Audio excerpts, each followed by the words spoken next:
कास थींदा मुंद ने वसंदा मींहं कॾहिं कॾहिं शींहं कंदा सलामी सहन जी। अस्सलाम वालेकुम। ही चवणी हिन दरवेश ओलिया जी हाँ दोस्तों, गिरोड़ी बादशाह जी पेशन गोई आहे त राजा राकास थींदा मुंद ने वसंदा मींहं कॾहिं कॾहिं शींहं कंदा सलामी सहन जी। सो उहो दौरु हले पियो ऐं हिन वक़्तु असां मौजूदु आहियूं दरगाह ते। ऐं दरगाह ते अॼु असांजो सफ़र थर सफ़र आहे ऐं थर यात्रा में जेके आहिनि असांखे जेके महबूब मिलंदा उन्हनि सां ज़रूरु कचरियूं कबियूं, उनजा वीडियो बि रखिबा। ऐं तव्हांजो खादम दोस्त वफ़ा सुमरो लाहौती, मुंहिंजो भाउ गुलाब राय भील ऐं हिन असांजो इंतिहाई प्यारो दोस्त सफ़र जो साथी जंहिंजो नालो टीलाराम, उहो कढंदो वरिते टीला रुगो माण्हुनि खे।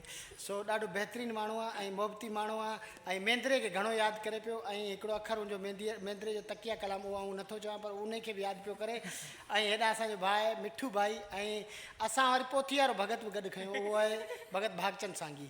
ऐं विच में वरी वकील बागाराम जो भाउ आहे केवल, हिनखे मूं अॼु ॾिठो आहे पर आहे भलो माण्हू। महिरबानी दोस्तों, सफ़र जारी अॻिते ज़रूरु तव्हां खां मिलंदासीं। अॻे के वीडियो ताईं पंहिंजे मेज़बान दोस्त वफ़ा सुमरो लाहौती खे मुर्की ॾियो मोकल, छो त खिल भोग लाज़मी हूंदी आहे। गुलाब भाउ कीअं, सभु दोस्त कीअं?